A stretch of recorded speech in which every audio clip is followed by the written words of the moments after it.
All right. Hello. Welcome to Your Coach podcast.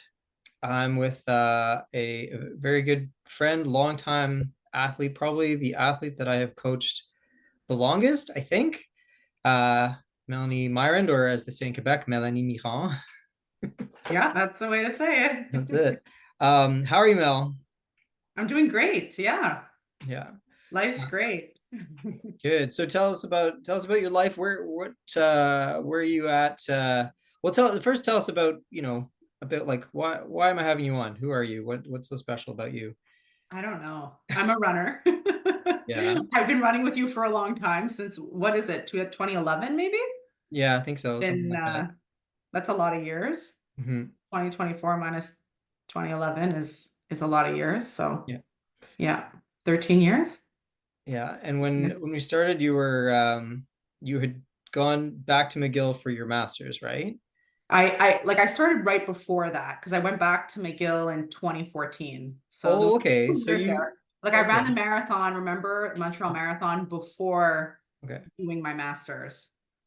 Right. And that was your There was a first couple years marathon. in there. Hmm. Yeah, right. And then you went back to run at McGill for that, Yeah. the sort of I the was second time working around. and I was working full time as a nurse in the ICU when I first started with you. I Mm, had reached out to Brenna, who was running with you, and then yeah, yeah. started running with the teams. It was Montreal Endurance at the time. Yeah. Yeah. Yeah. And yeah, and you did your first marathon, and then from there things exploded. You had I guess Toronto was your first sort of breakthrough marathon. Yeah. What year was that? Like That was 2017. 2017? Yeah. And you ran what? That Okay. was 2:39. 2:39. Yeah. Okay. Right And under 2:40. Yeah. yeah. And then after that, the year later, Chicago. Chicago. That was 2018, a year later. Yeah. And I ran under 2:35, so 2:34 something. Yeah. And finished ninth. Yeah.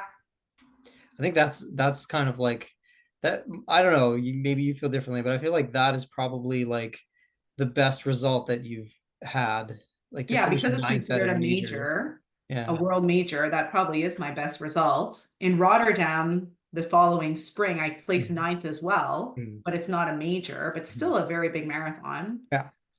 Yeah. And that was 2:33, and that's what got you to qualify for the World Championships Yeah. Yeah. in Doha. That was not so fast of a marathon. No, not as fast, but definitely a very interesting experience. Definitely a cool experience. Yeah, cool. So we'll talk about that. So that's just to give everybody kind of like the picture of, like, you sort of started out as a master student and kind of found your way to the world stage. So we can talk about how that happened. But maybe, I mean, you and I have had this talk before, and you probably shared it on different podcasts and stuff, because you're, very podcast famous. People are always asking you to be on podcasts. Yeah. But like, why? I guess it's a two-part, or sort of, the question could be answered in different ways. But I guess, why do you run, and how did you start running? Yeah, well, I think the reason why I run definitely changed over the years. When I started running with a team when I was 13 in high school with Coach Spence. And back then I ran just to participate in sport basically because I was always in a sport. So I was good at it. So I did something that I liked and that I was good at, and I participated with a group and like to be competitive. I always had that like instinct of trying to beat other people ever since I first tried running. I wanted to push myself as hard as I could. I cared a lot about performing well, which I think comes through you. Like you can't really teach somebody that, but it just comes naturally within that person. So Mhm. yeah, there was that portion. I didn't really run for health back then. I was a kid, but now I would say my main reason is health. And when I would come back to running, because then throughout those years, there were years where I wasn't competitive, like let's say in CEGEP, and then I would run just for health. I felt good going on a run when I was in between studying or in between classes, whatever it would be. Being physical and running is the way I knew how to be physical, helped me study better, it helped me focus, and helped me feel good in my body. It gave me confidence. So those were all the reasons why I ran, health wise. And then eventually, as whenever I went back to McGill, I always joined a team, it seemed, and being able to participate and in sport again, especially with a team, has always been fun for me. And getting to connect with other runners has always been fun, the social aspect as well. So yeah, there was that portion. And then when I became more competitive, I would say like 2016 on, it really took a priority in my life, I would say for sure. Then it was really about performing and trying to be the best runner I could be. So that's where it was. So health, it was important, but I didn't really do it for health. I did it to be the best runner I could be.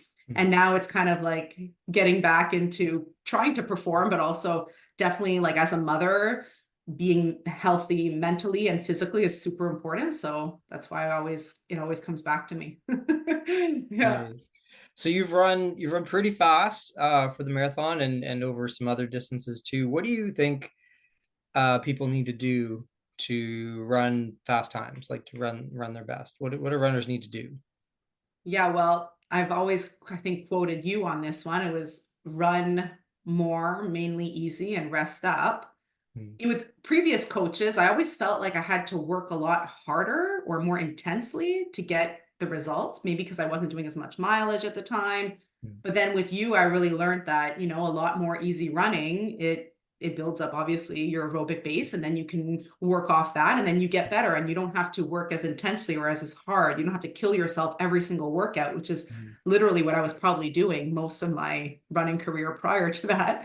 Hmm. Um, so yeah, definitely just running a lot and trying to, but within, with a coach's plan, and gradually increasing the mileage until you get to a point where you can work hard, because it takes a certain level of fitness in order to work hard. And I've relearned that Hmm. after postpartum. Like, Hmm. I couldn't work hard because I just couldn't run very far. And then now finally I can run far, so I can work harder. And then even just Hmm. being able to work harder and faster, you need to have the ability to do that. And by running more, it'll come. So Yeah.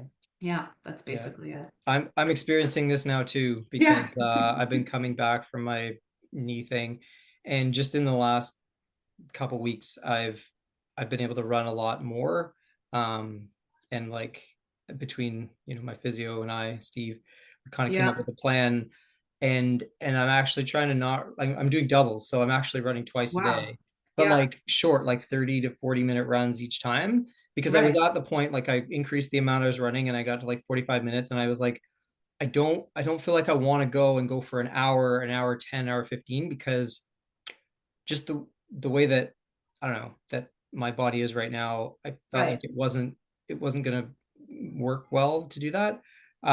So, and because of my schedule, I can do this. So, and just doing that over the last week, like the feeling is different now. Like I was before, I was running and like the goal was just to like run and get the runs in. And now Yeah. I'm starting to have that feeling of like, okay, when I run, it's just running, and like I need something more. It's like, so now it's the time to do workouts, maybe, or maybe Yeah. we'll see. Maybe, we'll see. Yeah. But you're right. Like you have to kind of, you have to take it step by step, and it's hard knowing, having more in your case than mine. But I mean, I'm definitely less fit than I was also. But like knowing where you have been and where you could be, and the things that you could do, you kind of want to go do them, but you Exactly. you know you because sort of like psychologically, like you can probably do them and you probably want to do them, but you're not there physically. So it's really important to take the steps like as they come, and not like go too quick. Yeah, when you're mature, like I've been in running for so long that I'm able to approach it with a mature mentality. Like I don't compare, like I will look back, let's say, like after my first pregnancy, it came a lot quicker than this time around postpartum. And I might compare what I was doing last time, but then I'm not like competitive with myself. I'm just looking out of curiosity. What was I doing then? What am I doing now? Right. But I'm not like judging myself or being hard on myself. Like I'm able to be mature about it, I guess. That's good. Take it That's good. slow. I think Yeah. you've always been pretty mature. I Yeah, but mean, you've since had I've me as known a you. mature athlete. Like I've made the mistakes before I came to you, a lot of them, I guess. Mhm. So that's the next question. I mean, Yeah. what are some of the best lessons you've learned in your years of running? And lessons often come from mistakes.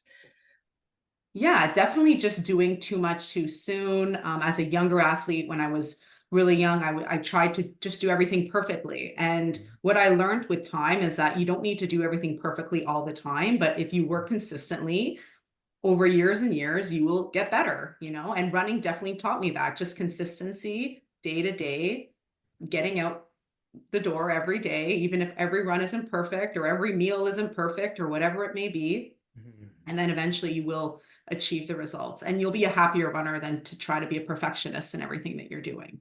So that was really Mhm. important. I learned that at a very young age. I was like 14 or 15 when I got it so intensely into running. And you know, at that age, it's so intense. Life is so intense. You're identifying yourself. For me, Yeah. I was a runner and you know, everything had to go around that. I had to be perfect at everything. And now, like as I grew from that, I learned that that mentality didn't work for me. So I was able to be a much more balanced runner for the rest of my life, which is good. Yeah. Yeah, for And sure. then now I find running, if I think about what I've learned through running, is that running really teaches you to suffer and to accept suffering. So motherhood is hard. It's not all suffering, but I approach it a lot. I feel like a runner can approach it in a very strong way because we accept a lot of suffering when we're running all the time. Mhm. So I accept the fatigue that comes with it and I'm not as bothered by it. I don't get in my head about it. Like, Mhm. and that kind of thing. So I feel like I can enjoy motherhood more, possibly because I was a runner and I learned to Mhm. accept suffering so much. Yeah. Wow, that's a really great insight. I think Yeah. I mean I think I probably applied that to my own parenting as well. Just like, Yeah. that things, the run is gonna end. You just have to kind of get to the end. Like, that like the night is going to end and the kid is eventually gonna fall asleep or whatever, or Exactly. they're gonna get older. And that's always the hard thing with, I mean, it's a running podcast, not a parenting podcast, but Yeah. with the kids is like in the moment that they are, like you want to enjoy that moment for that moment because like they get bigger and bigger and like they're only It going to be in that changes. like mode of little kid cuteness or whatever it is, like for a little while, and then they're going to be in something different. And so it's kind of the good and the bad. Like they're only going to be, the terrible twos like for a little while, and then Right. it's something else. So you really have to be in the moment, because if you get caught up in, like in thinking, I don't know, too long term, or thinking too like, like, oh, it's never going to end or whatever, then it can be Exactly. You're not going to very frustrating. enjoy the experience of it. And then also you can be harder on your kid. Whereas like I can approach my child the way I approach myself as a runner. Like, let's Right. be patient. Nothing's going to be perfect right away. You're not going to be the perfect little toddler. That's fine. We'll do things one step at a time Go and out you're and going do to get another lap there. around the block, kid. Yeah, exactly. Go out and run a block. That's a good, yeah. Yeah. I And you know think, what? Like, just I think it's good to talk about this because running is um or just having a healthy lifestyle is really important to parenting. And like the kids kind of, I don't know if your kids do this, but like my kids, they know that I run, they figure it out. They see this is a thing. yeah, And so, Remy gets like, will be coming home and be like, "Can we go for a run when I get home? I want to go for a run with you." And I'm like, yeah, "Okay." that's Like he's cute. 5, like he's not running. So No, we did that one time and we go and we run around the block, yeah. and it's like a 400-meter block. And it's like, we're gonna run 5 times around the block. I'm like, let's run one time. And so he runs for like 50 meters. He starts to stop. And like, I'm tired. I'm like, no, you're not tired. Keep going. So he's like, okay. So he just keeps going. And then he's running. And then he wants to know, he's like, what do you and Sean talk about when you run? So Sean's like a friend of mine, that another dad Oh, that we run. And so he's like, he's curious about like, what is this? Like, what is this thing? What is this activity? I want to do it too. And so we run right. around, and then he's like, okay, like that was fun, whatever. And like, I mean, rather that than I don't know, have him be like, what's this video game you're always playing and ignoring me with or whatever. Exactly. So No, and then it teaches them, you know, like mhm. I definitely run for myself, definitely. Like I'm not doing it so my kids can see me run, but I definitely know that there's an impact there. Like Cammy's only 2.5 and he'll say, I'm going running. And I'm like, okay. And then the other morning he was like, Mama, don't go running, stay with me. So then of course I'm like, what do I say? So I Yeah, didn't go running. I called my mom up. I'm like, okay, mom, I'm coming over and you're yeah, gonna take care of the kids because I'm not going running right now. yeah, yeah. Yeah. Ah, cool. Yeah, good lesson. So back to more running stuff. What Yes. what would you say is like your favorite workout that you like to do? or that you maybe did Yeah, that I you know? I really like what I've been liking recently, and I've always liked this. I was looking back at workouts and definitely like the long marathon workouts are definitely not my favorite. They get me the most in shape and in a group setting. When you're in a group, that's really fun. But what I like the most is like I guess they're like the threshold type workouts where you're alternating paces a bit too. Like you might go 5K pace and then back to marathon pace. And I think mentally those are super engaging and they're really hard. They get you to work really hard, but then mentally you feel engaged the whole time. Hmm. Those are my favorite. Yeah. Oh, that's cool. Yeah, Yeah. that's a nice one. Yeah. And what about race? Like you've done a lot of races, obviously, and been to the World Championships. We'll talk about that next. But like, is there any race that you'd say is like your favorite that you'd want to do again, maybe, or that you recommend people do? Yeah, definitely. My favorite was the Rotterdam Marathon. I liked it because it was just a really exciting. It's a race that everyone can do. Well, I'm like you have to register in advance and stuff, but Mhm. it's I think there's 40,000 people on the start line. There's helicopters with music above. That was super cool. And there's about 1 million people out cheering. So there's that aspect. It's not a major. So I don't know if that makes any difference. The only major I did was Chicago, but I did like Rotterdam, the route better. It was a figure eight. And I believe the last 10K was around a lake. Like I just really liked the whole race. There was always someone to run with too Mhm. around your pace. So yeah, that was definitely my favorite race.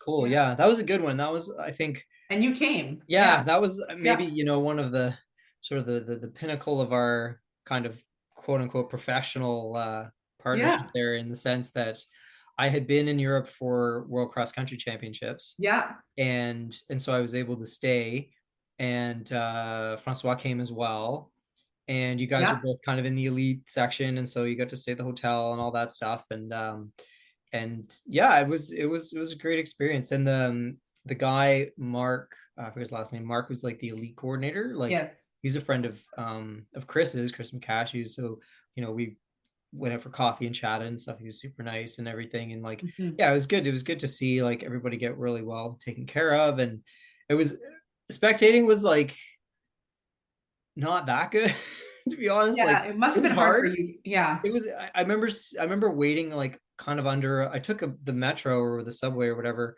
and waiting under a bridge for you to come by.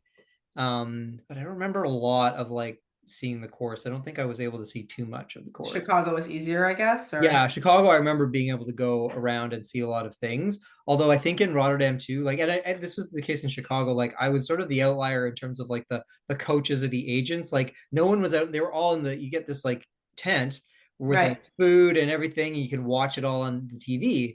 But I was Right. like, no, like I want to go and see it. See Like I'm not on gonna the watch it on course. TV. If I'm gonna be here, you know. Yeah. Um, but yeah, no, yeah, Rotterdam was super nice, and I stayed in an Airbnb, but like it was one of those Airbnbs where like the people are still there kind of thing. But Yeah, they they were live super there. nice and really friendly, and like they really helped contribute to the whole thing and stuff. Yeah, So in Europe, I feel like that's how it would be for most Airbnbs. So like they mhm. still live. It's like you get a room, I guess, Yeah, right? yeah. Yeah. Same when I was stayed in Copenhagen just before that. It was the same thing. It was a guy Yeah. and his French girlfriend or whatever, so we like spoke French a bit stuff too, and Yeah. Us too. I think when we stayed in Amsterdam for a bit, we also stayed in Airbnb and the woman was living there. So yeah, it was same type of thing. the one I did watch on TV was the World Championship. I did not travel to Doha with you for that. Yeah, one of the But few yeah, races you can get to watch. Yeah. yeah. But I mean, I don't know. Live. Yeah, but you were well taken care of. I think Well, this is yeah. something I really appreciated. Like you telling me about it, like just in the whole lead up to that, where um, like in August, it was sort of like we had to wait to hear if you were on the team, Yeah. and then as soon as you were on, you left like 2 weeks later almost, and I you think it went was a to couple days later. maybe even a couple days, yeah, Yeah. and you went to Barcelona first. No, First, we went to St. Moritz St. for Moritz the and for altitude, altitude, and then then Barcelona for Barcelona heat. for heat, and then we went to Yeah, Doha. Yeah. yeah, and I think like I remember you telling me that like Glenroy got out there on the bike with you and everything, Yeah. and Trent was there and everything. So it was Yeah, we were like, so well supported. So that's one thing. Like even Hamid wasn't there. Like I mhm, didn't have anyone from my surroundings there, mhm, but I felt so well supported because I was part of Team Canada. So I felt mhm, like I didn't really need anybody else there. There was already, you're very well taken care of. So it mhm, wasn't necessary. Whereas the other marathons, like mhm, I was happy to have, my parents in Chicago, mhm, Hamid and you in Rotterdam, you were in mhm. all of them. Yeah. Yeah. So in the end, yeah, I definitely think being part of Team Canada was really a nice experience. Yeah. What was the race like? Because this was the one that was like it was at midnight local time because it was so hot, but it was still 40 degrees. What was that like for you? Yeah, it was fine because we were basically in Doha for a few days prior Mhm, to the race. So actually it was in Barcelona when we started to adjust for timing. So we started to wake up later and later, sleep in, mhm, try to have your first meal of the day almost like at lunchtime, and then you'd be eating lunch at supper, and then you'd having a supper like before bed, and you were trying to get yourself to stay up as long as possible. mhm, And that's what we were doing. And then on the day of, like honestly, the timing didn't bother me because the only thing is I had eaten a couple meals throughout the day, which was mhm, kind of usually you don't do that with marathons. So I mhm, was worried like GI wise how I would have tolerated that, but it mhm, went fine. mhm, It was fine. We carbo loaded the right way. We didn't need too many, too much fiber. So we did it in a way that worked really well. And then mhm. you have all this adrenaline that at midnight you were ready to go. It was fine. Yeah. I wasn't worried about the time. Running at midnight. It was better, I guess. In the daytime, it was really hot as well, Mhm, even though I think they said the humidity picked up mhm, um, at night. So I don't know what would have been better. It was also always seemed like overcast there. It was never sunny. And because it's so hot and mhm, humid, it was almost like foggy mhm, constantly.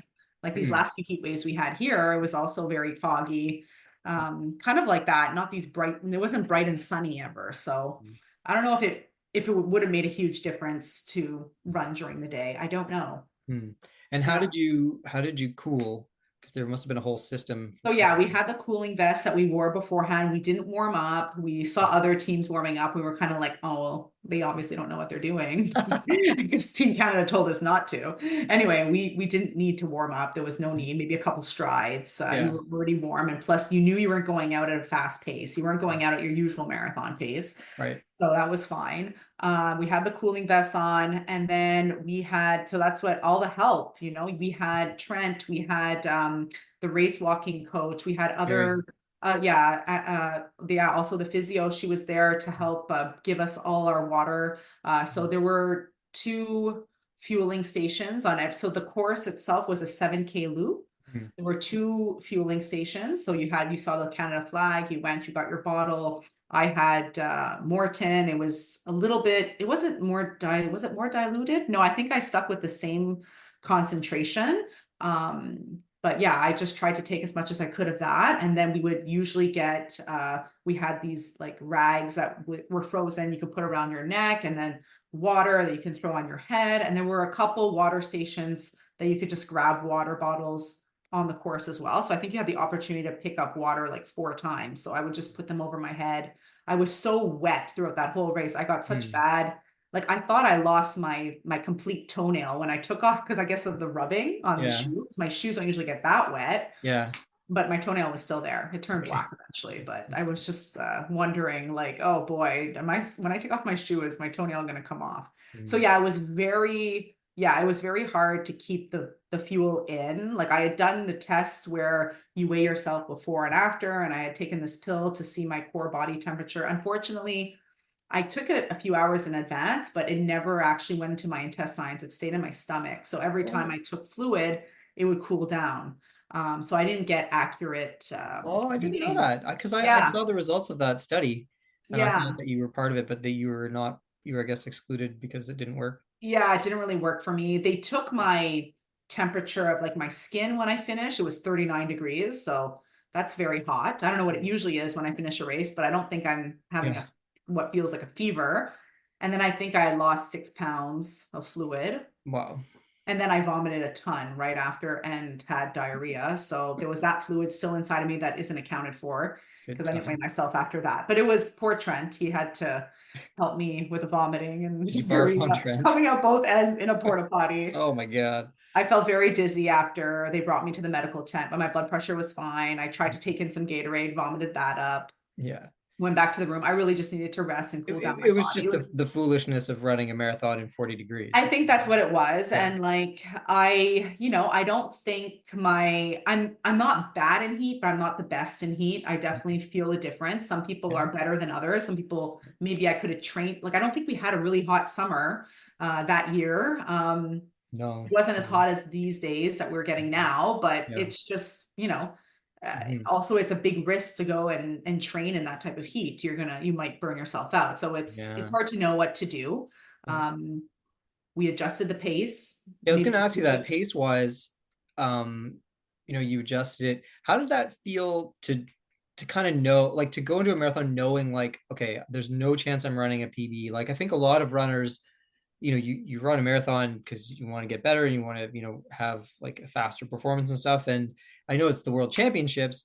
Again, knowing where you were, like it it was probably unlikely you were going to like win a medal, although we can talk about like Tessier's run, which Yeah. did quite You well. never know in those type of conditions. Yeah. A lot of So the like best. how did you approach that knowing that like okay, I'm not going to be running a PB here. I'm probably going to be running a time that's going to be like very slow for me.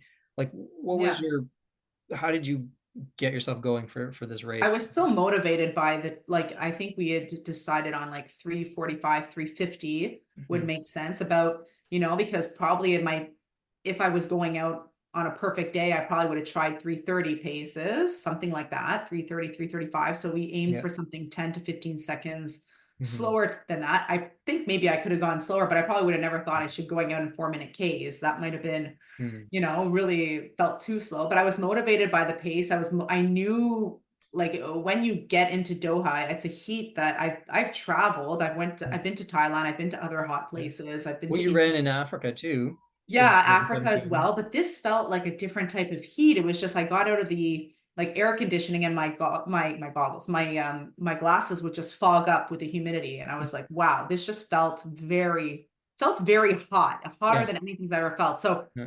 you feel like when you do a jog there, you feel you're sweating after 5 minutes. So you feel humbled by that. So I was fine to run a slower time. It's funny, like thinking back, I didn't have a goal of a place. I didn't have a goal, but I wanted to run an even race. Like I didn't want a big blow up, which happened, but it's Mm. okay. Like I look Mm. back and I know I ran well, I ran as hard as I could have run on that day. Yeah. It's challenging because we had like how many people started that race? About 60, and then I think Hmm. 40 finished, something like that. Hmm. Let's say around those numbers. So I've never started a marathon with 60 people.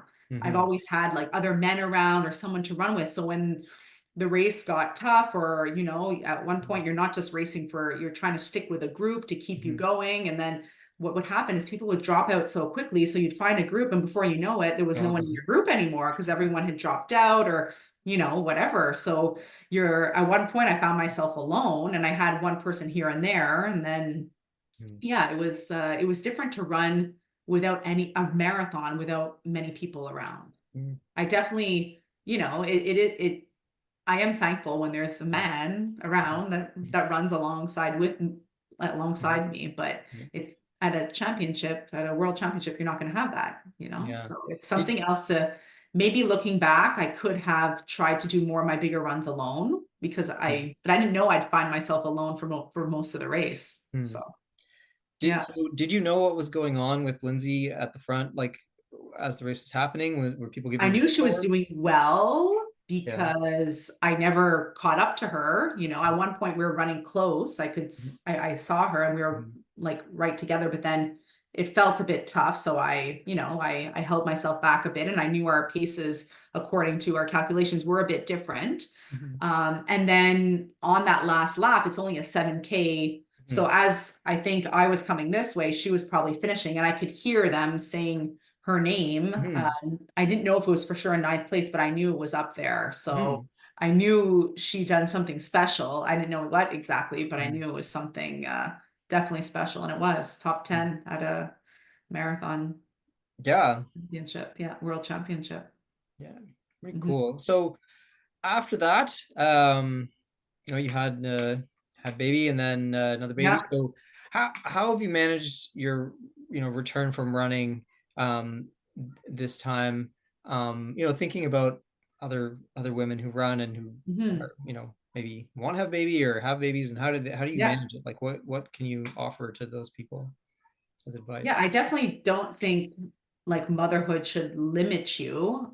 There are women doing incredible things like Jess Tren from Australia. She has a baby same age as mine, and she ran 2:24 when her baby was 6 months old. So look, and she's a great marathoner. I think she actually PB'd. I think it just depends on like where how you want to experience motherhood. She it is her job. She's getting paid money by her sponsors to do this. So there is that extra motivating factor to get up really early. Whereas for me, I tried to enjoy the slow mornings, holding my baby. I waited 12 weeks until I returned. I didn't run this time around. I didn't run throughout my pregnancy because I was working full time. I had a toddler at home.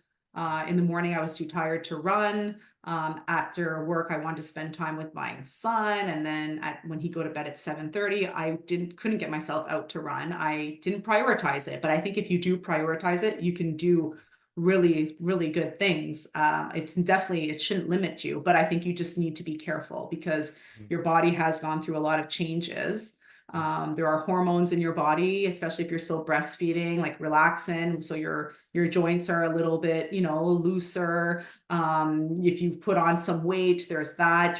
My whole body composition definitely changed, like when I was coming back from having Jasmine to now. Now I'm getting back to what I was, but it Mhm. took a lot of time. Mhm. So it was that's challenging. It's definitely a big challenge. And I definitely didn't feel like free in my body until maybe a few weeks ago. I would feel like limited. I would feel like choppy when I ran. It felt really hard. And I understood why people don't run. I was like, I know why people don't do this. This is not fun. But now I'm getting back, and I know what the potential is. So I keep doing it. But definitely just take your time. I would say I would have if you're not a professional who, has people are trying to get you to your sponsors are pushing you, I would say take it, be patient, give yourself the 12 weeks.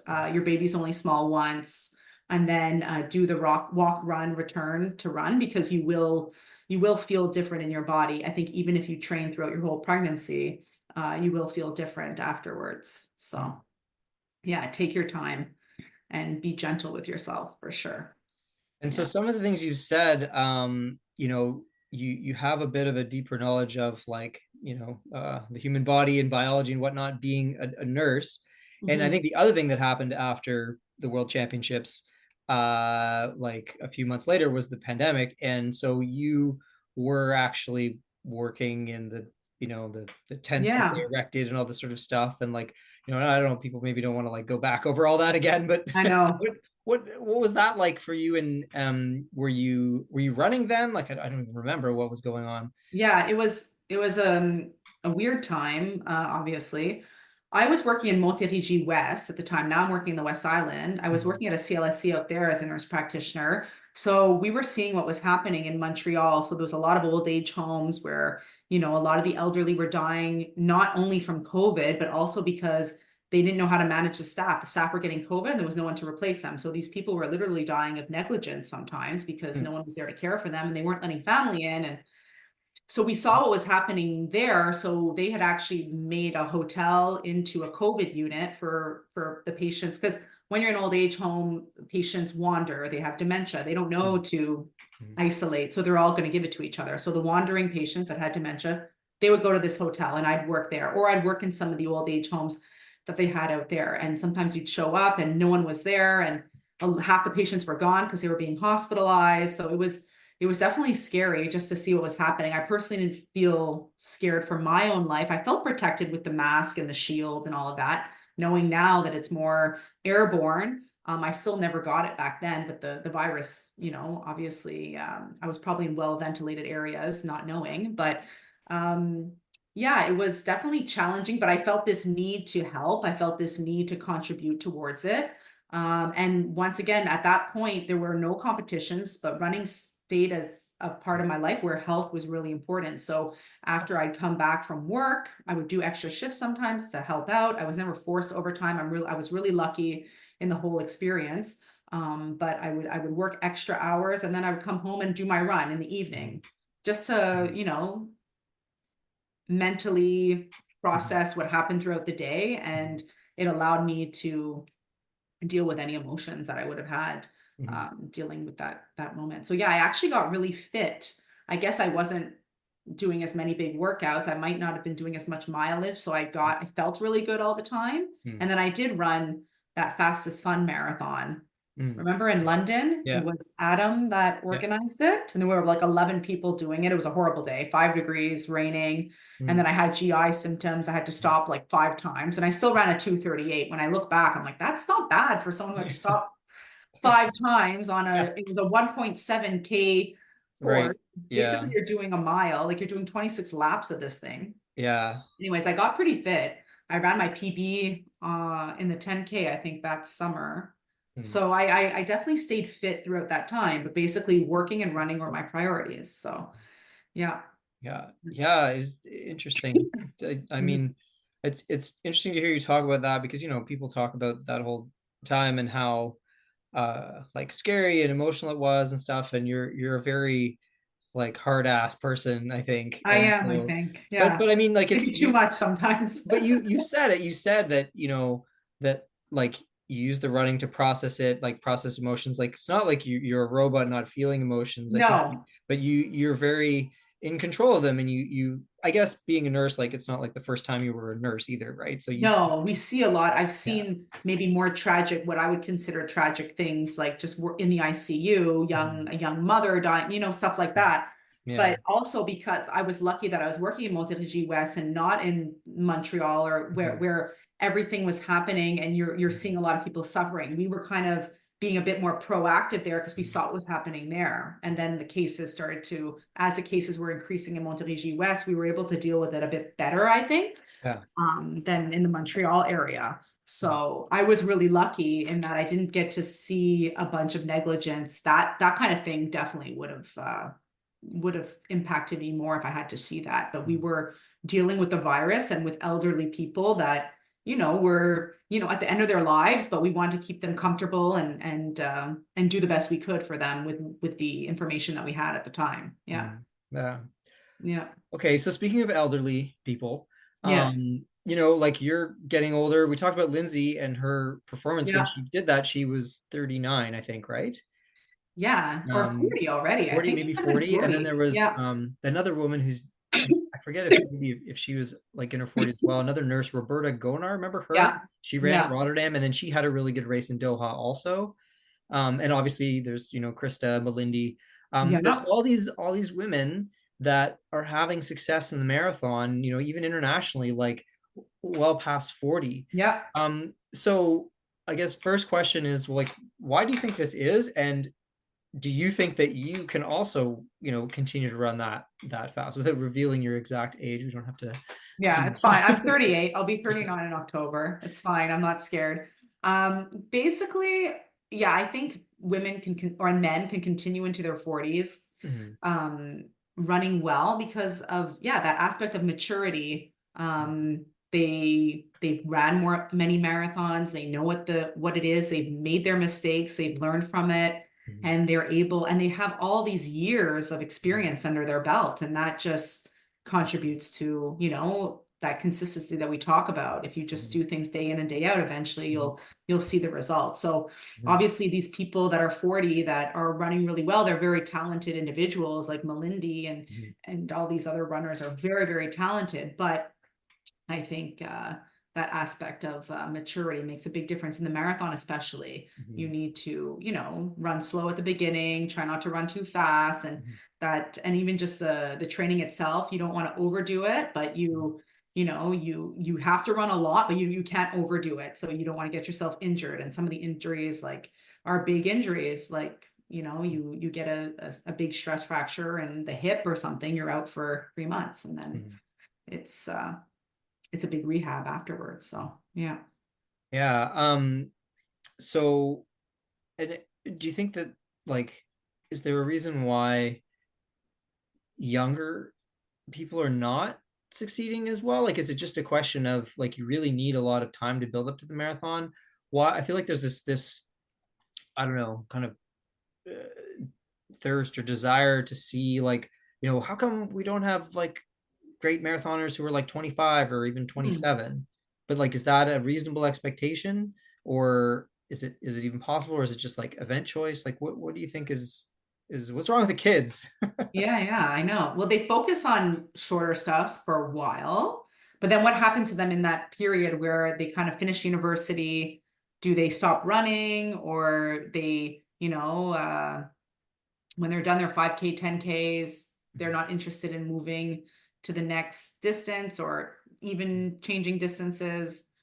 You don't really move on to the next distance, but you know what I mean? If you want a different type of challenge, yeah, what's happening? We have like, who do we have we have Caroline Pomerleau. Mhm. She's pregnant now though. Ah, That's on her Instagram, so it's not a okay. secret. All right. Okay, Um, good. so she'll Breaking be out for a news. little bit, but she'll probably get back fast and, Sure. Yeah. Yeah. um, and then there's Anne-Marie Comeau, and then I heard she was injured though. yeah, exactly. She There's a seems lot to of be frequently injuries, injured. and And like in her I case, don't know if Branna McDougall is injured. I know she's ran one of the fastest marathons for yeah. 20 under 25 years old. Mhm. But yeah, I think it comes with maturity. I think that's what it is, because sometimes you can achieve really good things, but Mhm. kind of do it the wrong way. And then you have to Mhm. learn from that, and Yeah. then Yeah. then you Yeah. I mean, succeed. And it might take years to do that because you can only do so many marathons, right? In a year. yeah, that's it. Yeah. Like if you do, in order to do like, 10 marathons and learn from that, like that's minimum 5 years, Yeah. maybe a few more. You could do 10, 1500s in a year and improve just by learning how to better manage that event, probably. So Yeah. it's not quite the same. Yeah, it's interesting. I was talking to Jari about this too. Like, I think, I was saying that you know, I believe in him. I believe he can.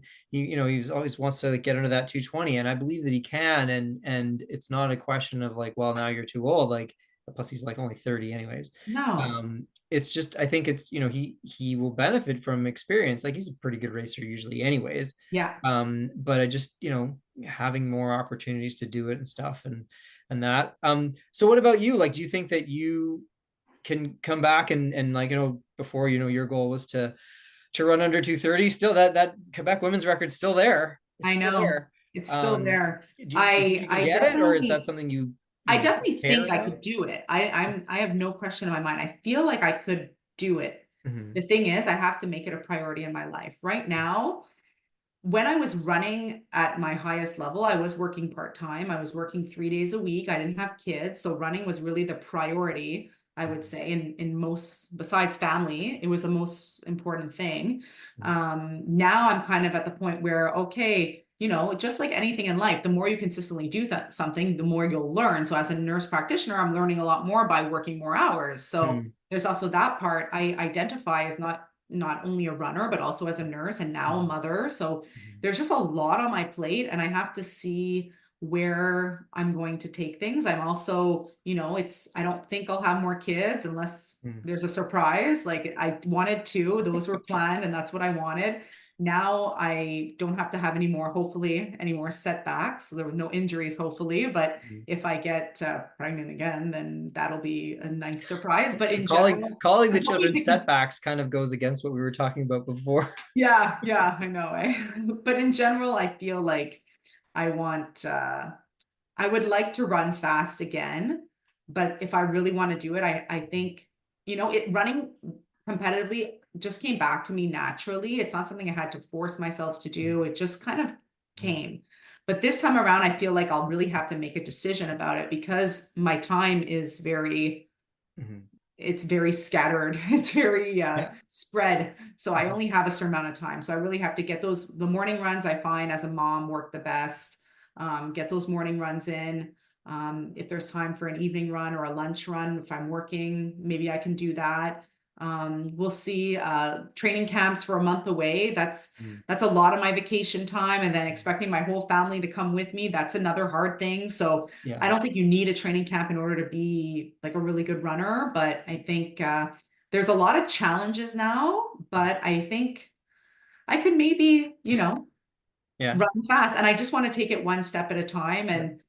and just build from there. Mm. That's really just get that consistency in and trying to be as consistent as possible. And Mm. sometimes you think you can't fit more things in your schedule, but you somehow manage to do it. Like, Yeah. a few weeks ago, I wouldn't have thought I could run more than 50K because, you're busy. And then all of a sudden you can do 80. And then, Yeah. I just taking it one step at a time. Because if I think too far along, then you Mm. get overwhelmed. And then Sure. you want to Yeah. enjoy the process of it too, right? So, Definitely.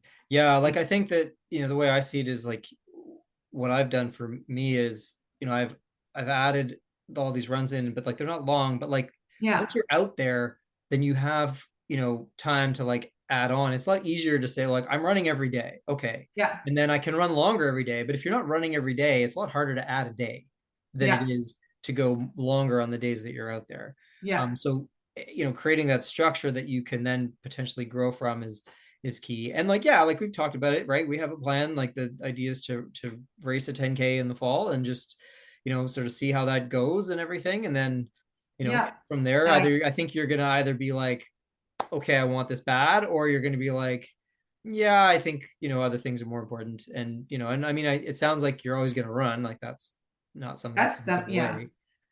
And there's Yeah. other ways too, like, like maybe the marathon is not, because the marathon does take a lot of investment, but maybe it's, 10Ks and 5Ks where, you can, get your competitive urges out there somehow.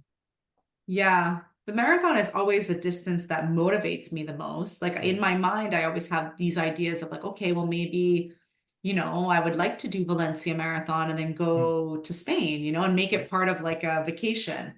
Or, I would like to do all the majors, Yeah, you haven't even done the Boston Marathon yet.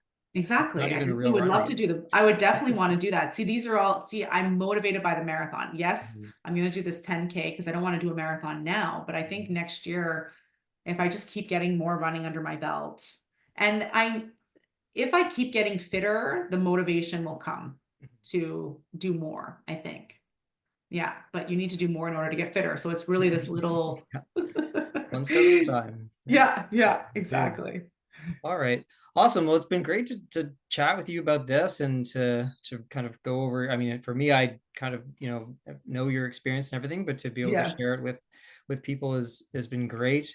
So yeah, hopefully the plan is to hopefully have a kind of a group long run maybe in August once or twice because there's a couple people that are are I'm working with here in town that are training for different marathons and things. So might try to get that yeah, going.